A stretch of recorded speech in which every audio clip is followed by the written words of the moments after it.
sales careers, the big idea here is you need an objective career path or career paths to promote internally and to retain top performers. We're going to talk about creating a career ladder and really just attaching that to the vision.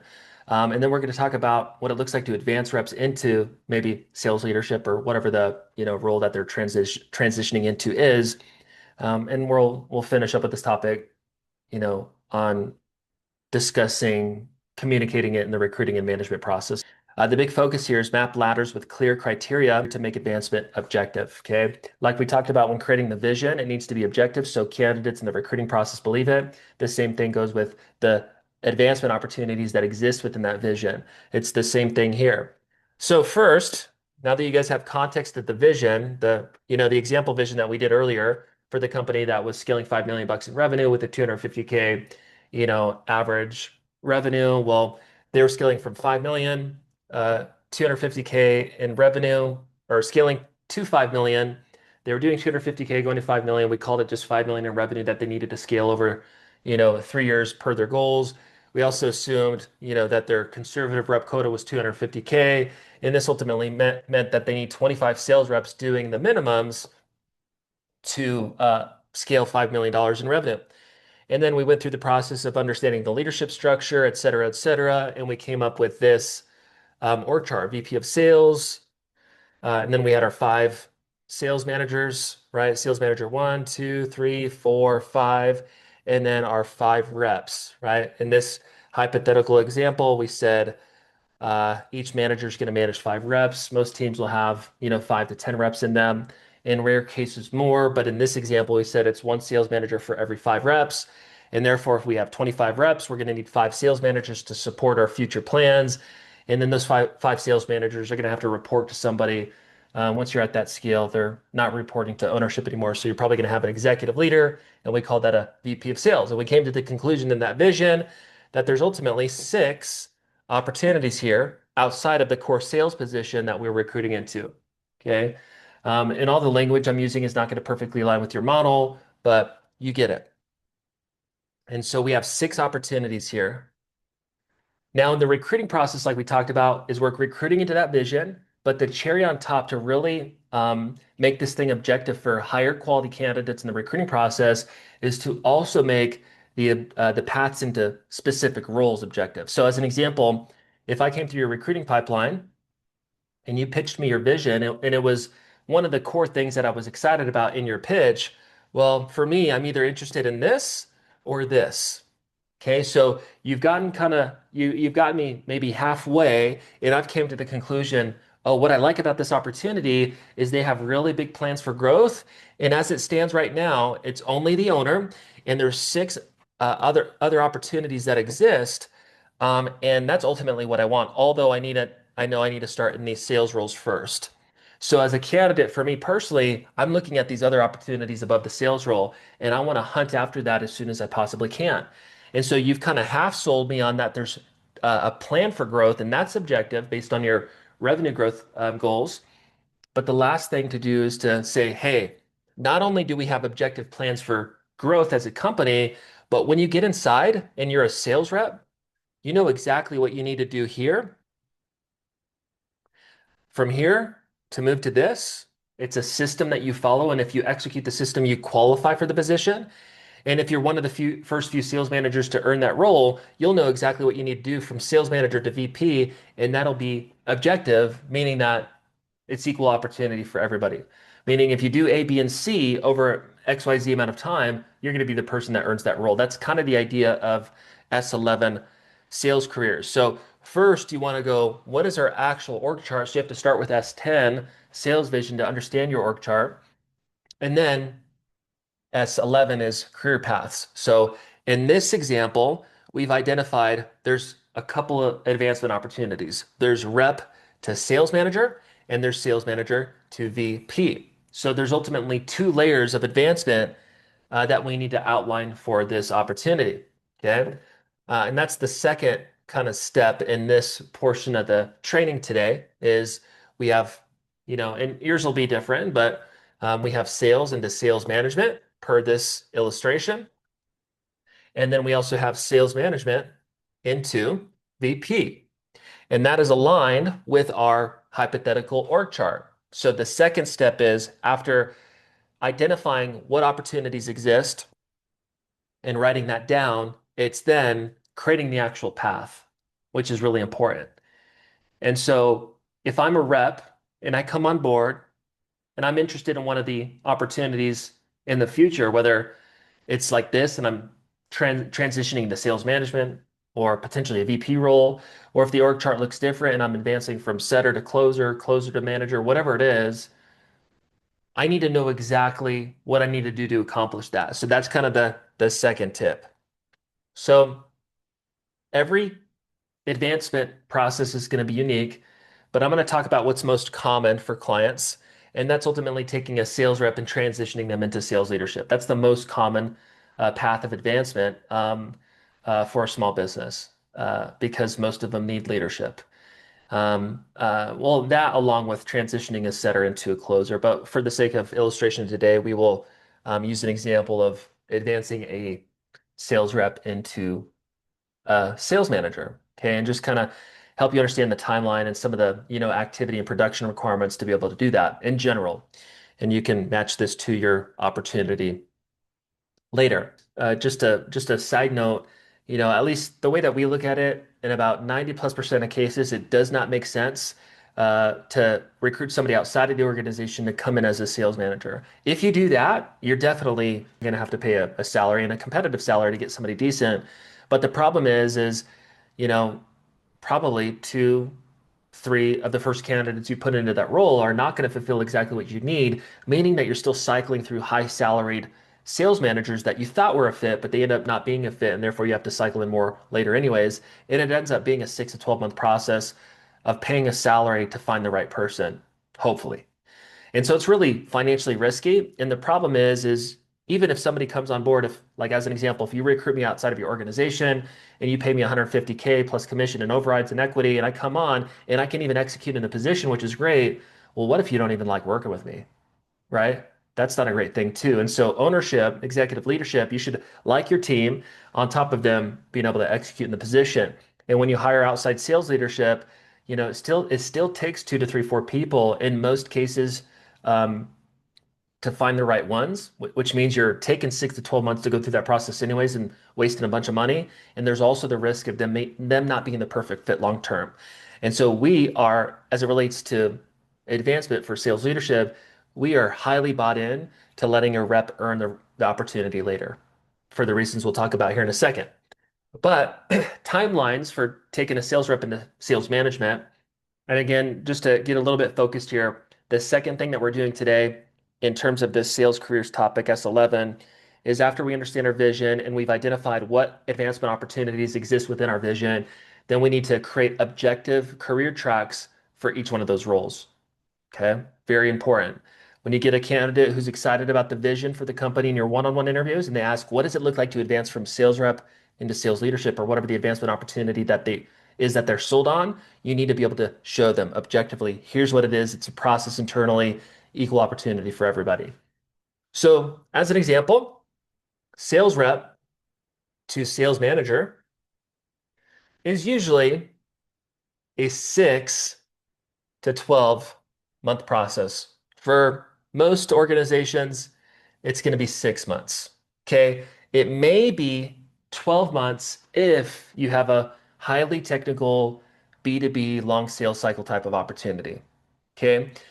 So if you have a 3 to 6 month sales cycle, the reality is you can't determine who's going to be your leader within 6 months because of the nature of your sales cycle. So for most of you, you'll be able to collapse advancing a rep into sales leadership in a 3 to 6 month window. And then for some of you with a long sales cycle, really long B2B one, it may be a 6 to 12 month window, but the most common is 3 to 6 months. So let's draw 6 months up here on the board and paint a better picture. So 1, 2, 3, 4, 5, 6. Let me talk through kind of an example of, what we typically set up for organization as an advancement plan for reps into sales leadership. And then I'll talk about how that links to our topic for today. Now, the typical advancement process looks like a rep coming on for 3 months and then hitting, 5 to 10 specific attributes consistently over a 90-day period. You can't really determine who somebody is until you've seen how they work for at least 90 days. And so the general idea is nobody gets to transition in sales leadership. You can take a setter and transition them to a self-gen or closer, sooner than 90 days if you want. But in terms of our example today from sales rep into sales leadership, you can't start advancing somebody from our perspective before 90 days. Okay, so you need to see consistency over 90 days as a bare minimum before they transition into leadership.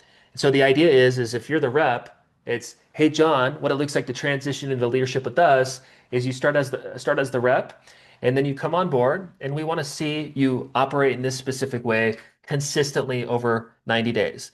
We want to see that there's leadership alignment, meaning that there's alignment with us, my partner, and make sure that, hey, this is a great fit. Like we love working together. That's really important for us. And of course, for you as well. We also want to see, that over a 90-day period, it's clear that you're really bought into the vision and what we sell. We also want to see that you're following the sales process because if you're going to be responsible for recruiting, onboarding, and training and coaching reps later, well, we need to make sure that you follow the actual sales process that you're going to be coaching on them because it's a proven process. We also want to see that you have integrity in the sales process, right? That you're not having a bunch of customer issues and selling bad deals to get deals done to try to hit performance benchmarks in those first 90 days. So we want to see that you sell with integrity. We also want to see that you're selling at a top 10 to 20% level. Okay, this will be kind of nuanced based on, where you're at, but it's usually going to be in the top 10 to 20%. I'm talking to you guys now. But we want to see that you sell at, top 10% level consistently over 90 days. We want to see that you can perform at a high level because if you can't perform above average, then you're not going to be able to take, the below average or the average rep or even a good rep and make them better, which is incredibly important when transitioning into leadership. We also want to see that you're engaged in the management process, showing up to sales team meetings, one-on-one meetings, not being flaky, participating in our existing management process, that you have strong relationships with the team, that you know people, that you're building relationships with them, that you're organically growing and improving over these first 90 days, that you go above and beyond your role and you take initiative outside of kind of your day-to-day role and what that looks like. And that just depends on what that, comes up in the next 90 days. And we also want to see that you kind of naturally lead others without having the title and the income, meaning that people are coming to you and they're looking for advice when you're simply a sales rep. So, John, those are kind of the things that we look for. And this is all documented, but that's what we like to see consistently over 90 days. And if we see that, you objectively qualify to transition to be a sales manager in training. Okay, guys, so to stop here, you have a list of requirements. I listed out a lot just to paint a picture, but there's typically going to be four and up to 10-ish. And these are the requirements. Some of them may feel subjective, and they will be, and some of them are objective, like, top 20% sales production consistently for 90 days. That's objective. And you have your list of requirements, and that's the prerequisite to transition into getting trained for leadership. And so the rep would come on board and they start as a commission-based sales rep and they meet the qualifications, whether it's the 8 things or whatever, and they consistently do that. And when they consistently do that, they objectively qualify to go into the next phase of being a sales manager, which is a sales manager in training. Now, the idea is you're recruiting reps and you're pumping reps in, and there's a small percentage of them that are going to meet the requirements in advance. Okay. So it's a recruiting tool, but it also is a competition tool as well. And the cream rises to the top, and you pick the best leader or leaders depending on what your growth goal is.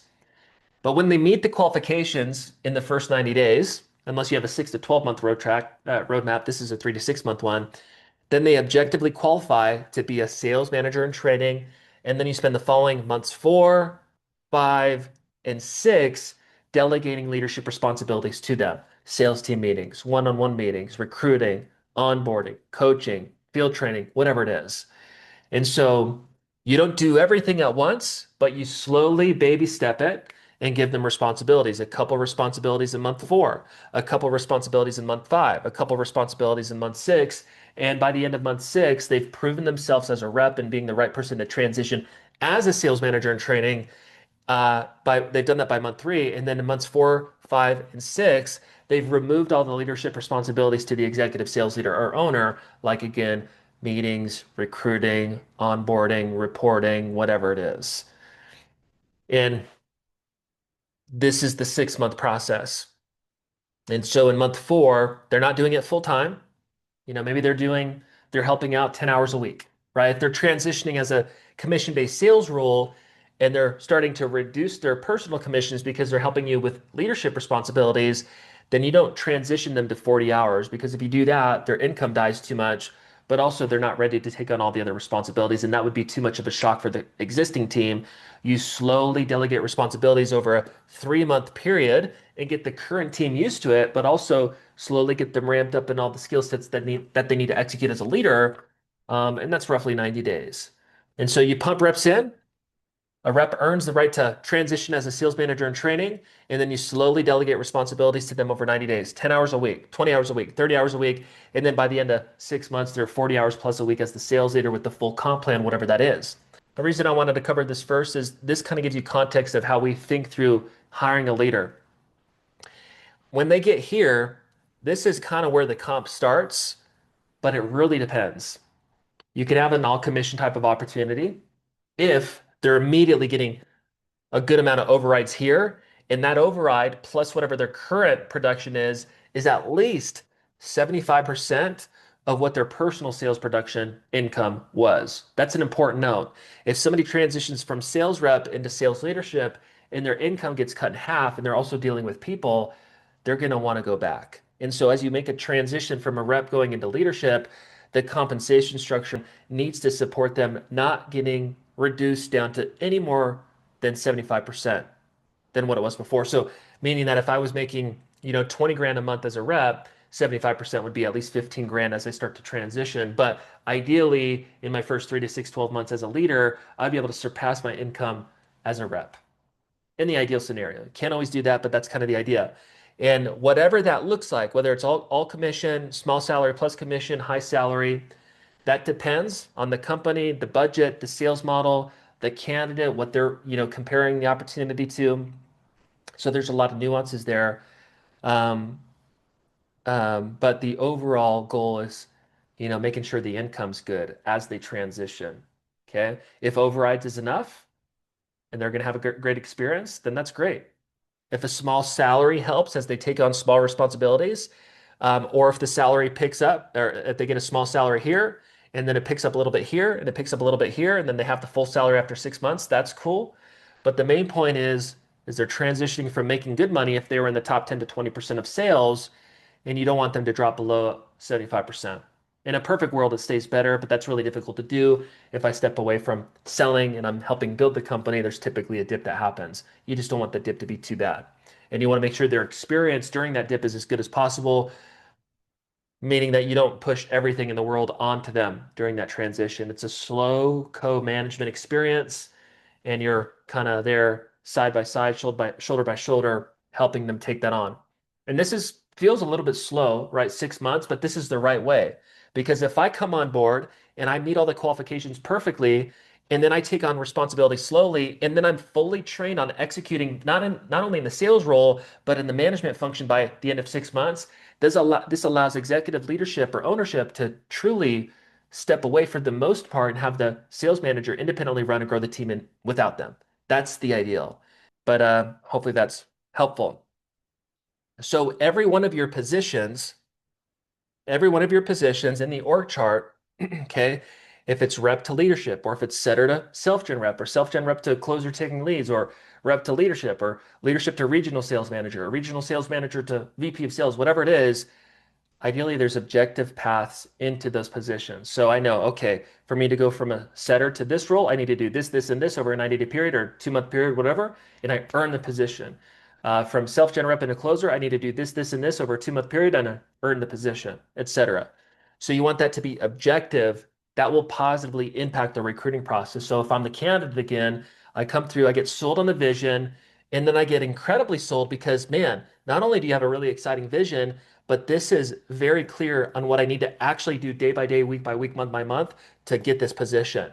Am I confident in doing that or not? But the point is if it's objective, if it's on paper, if it's a real thing, they will actually believe it versus you just saying it out of your mouth like everybody else. Okay. So this and your career paths end up being really amazing recruiting tools. You guys will, maybe learn more about this later, but in the actual group interview presentation, you talk about these things in step 7 of the 8-step group interview. But the vision piece and the career piece is worth separating these topics because they're so important in terms of recruiting and retaining talent. Okay, so that's why they're their own independent topics within S20. So the big idea here was you need objective career paths to promote internally and retain top performers. And you need to map your careers. You need career ladders mapped with clear criteria to make advancement objective.